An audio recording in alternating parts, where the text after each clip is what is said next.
سلام. وصفتنا اليوم حوته معمره بواحد لافارس الليده وبواحد الصوص اللي كتجي عاقده بحال ما كانت عندكم شي عراضه وبغيتو تحمروا وجهكم ديروها وتفكروني. الوغ كناخذ عشوار كندير فيها ربيع اللي يكون كميه مهمه، ثومه، الهريسه، حامض المصير، عصير الحامض، خرقوم، سكنجبير، الابزار، كمون، الملحه، التحميره.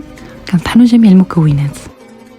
كناخذ الحوته ديالي كنشرملها مزيان من الداخل ومن برا وكنخليها تشرب. كناخذ بول كندير فيه الروز اللي يكون مسلقه، شويه الشعريه الصينيه اللي ديجا فسكتها في الماء سخون، وشويه من ديك الماغينات اللي حضرنا، الزيتون مقطع. تقدروا تضيفوا حتى لي شامبينيون، كروفيت، المهم فواكه البحر اللي بغيتو. اولا مثلا في عود الروز ديروا حبوب القمح ابلي، كلويوها في بابي كويسونت مع بابي الومنيوم. كندخلوها الفران. كناخذ مقيله كندير فيها صوص مطيشه اللي ديجا سلقت مطيشه مع شويه الماء، طحنتها صفيتها. كنضيفوا لها خويه ديال زيت زيتون، ورقه ناموسه، وشويه من ديك الماغينات اللي ديجا حضرنا. عندي ستيبيا مقطعه. كنضيف واحد معلقه كبيره ديال طوماط كونسونطري مركز طماطم.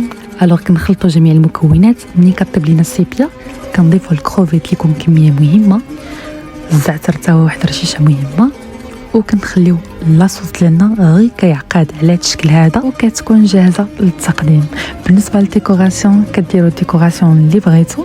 اي فوالا وصفتنا اليوميه هذه بالصحه والراحه. رمضان كريم. نتمنى الوصفه اليوم تكون نالت الاعجاب ديالكم. بسلامه.